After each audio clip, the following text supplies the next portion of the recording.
Over the past few months, I've watched a good number of new films, many more than I had time to talk about.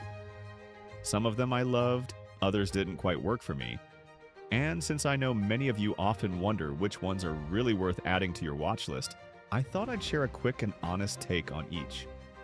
Unlike me, who spends most of my free time watching movies, you probably can't see them all, so I'll keep it brief and to the point.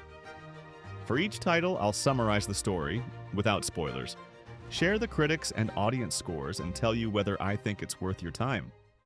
Let's start with Caught Stealing, directed by Darren Aronofsky. Yes, the same director known for Requiem for a Dream and Black Swan. This one, however, feels like a complete departure from his signature style. Starring Austin Butler as a former baseball player turned bartender, the story follows his accidental descent into New York's criminal underworld after a run-in with a dangerous neighbor. It's violent, chaotic, and full of energy. A true good guy versus bad guy Hollywood thriller.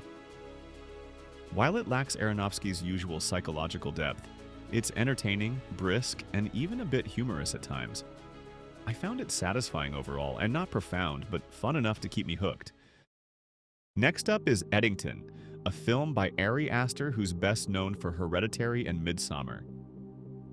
Set in a small New Mexico town during the height of the 2020 pandemic, the film depicts the growing conflict between a sheriff and a mayor, a tension that soon spirals out of control. With stars like Pedro Pascal, Emma Stone, and Joaquin Phoenix, expectations were high. But while the film retains Aster's signature strangeness, it feels intentionally disordered, more chaotic than compelling. There's an intriguing mid-story twist, but it doesn't quite come together in the end. Visually stylish yet emotionally disjointed, Eddington didn't resonate with me. The Lost Bus is based on a true story. A school bus driver and a teacher must save 22 students from a massive wildfire in Paradise, California. The performances are strong and the emotional beats hit where they should. Interestingly, Matthew McConaughey stars alongside his real-life son and mother, which adds an authentic touch. However, it leans heavily on Hollywood cliches: the predictable hero's journey, emotional swells, and familiar structure.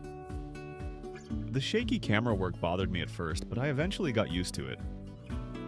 Despite its flaws, The Lost Bus remains a heartfelt and engaging watch. Now let's talk about The Phoenician Scheme, Wes Anderson's latest visual feast. It's everything you'd expect from him. Perfectly symmetrical frames, pastel colors, witty dialogue, and his loyal cast of regulars.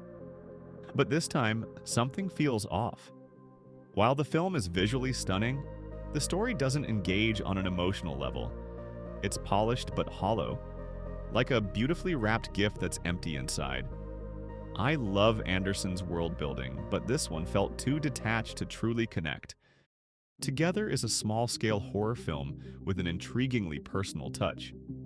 It follows a couple who move to a rural village, only to experience a bizarre and almost supernatural phenomenon that binds them to each other in a deeply unsettling way.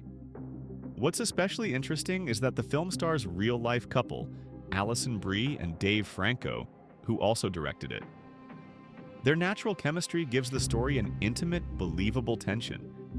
This isn't a jump-scare horror film. It's part of the body horror subgenre, exploring the disturbing loss of control over one's body and identity. It's grotesque and psychologically uncomfortable, which explains its mixed audience reception, but strong critical praise. Personally, I found it fascinating.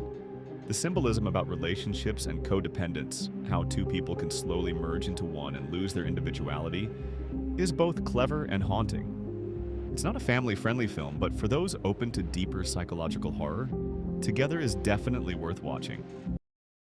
Bring Her Back comes from the twin directors Danny and Michael Philippou, the same Australian duo behind the viral horror hit Talk to Me. Their new film continues in the same genre, blending emotional trauma with visceral supernatural horror. It centers on two recently orphaned half-siblings taken in by a mysterious woman whose intentions soon grow disturbing. The movie showcases the Philippus' signature intensity, great cinematography, practical effects, and bold makeup work. While I didn't find it quite as groundbreaking as Talk to Me, it's still gripping and confidently directed. If I had to rate it, I'd give it somewhere between 6.5 and 7 out of 10. Not perfect, but definitely engaging. Hollow Road, directed by Iranian-British filmmaker Babak Anvari, is a psychological thriller set almost entirely inside a car. It follows a couple rushing through the night after receiving a terrifying call from their daughter. She claims she's run someone over.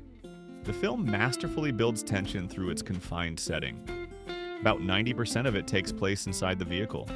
However, the pacing occasionally feels frustratingly slow, and the overuse of virtual backgrounds and studio green screens makes some scenes look artificial. Still, Anvari maintains a strong atmosphere of dread and guilt. The film ends not with a conventional resolution, but with a symbolically charged introspective finale, one that prioritizes meaning over satisfaction. Despite its imperfections, I enjoyed Hollow Road for its mood and ambition. Sinners is a modern vampire horror story that's been receiving rave reviews, both from critics and audiences. It follows two twin brothers returning to their hometown, unaware that something dark and ancient awaits them there. While it's visually striking and musically rich, with a creative take on vampire mythology, the film didn't work for me. It felt overly melodramatic, almost exaggerated, like a gothic opera that takes itself too seriously. That said, I understand why many viewers loved it. It's stylish, energetic, and confident. But personally, Sinners just wasn't my thing. Based on a Stephen King short story, The Life of Chuck is a reflective, bittersweet fantasy drama told in reverse, from the end of a man's life back to its beginning. It's divided into 3 acts, each offering a glimpse into Chuck's life at different stages. The structure is unusual, but it's precisely what makes it special. It's less about plot and more about emotion, mortality, and the beauty of everyday existence. Even if the film's pacing feels slow, the middle section, starting around the 39-minute mark, is particularly moving and worth watching on its own. I found The Life of Chuck deeply touching and quietly profound. Finally, Weapons, a supernatural horror mystery that begins with a chilling premise. At exactly 2:17 a.m., every student in a class except one leaves home and vanishes without a trace. The film unravels this mystery from multiple perspectives, gradually revealing connections between the characters and the terrifying event. It's bold, ambitious, and full of striking imagery. Some scenes blend absurd dark humor with shocking violence, a mix that doesn't always land perfectly but remains intriguing. While Weapons has its logical inconsistencies, I admired its concept and scope. It's the kind of film that invites discussion and divides opinion. And that's a good thing. For me, it was flawed but memorable. There are still a few films I watched recently but haven't properly reviewed yet. Mickey 17, Ballerina, and Eden. I didn't see them with the focus they deserve, so I'll hold my thoughts for now. Once I rewatch them carefully, I'll share my impressions. If you've seen any of these, I'd love to hear your opinions. Maybe you'll help guide the rest of us toward what's worth watching. In the end, I hope this list helps you pick a few great films to add to your watch list, and maybe skip a few others. Thanks for reading, and see you in the next round of Movie Talks.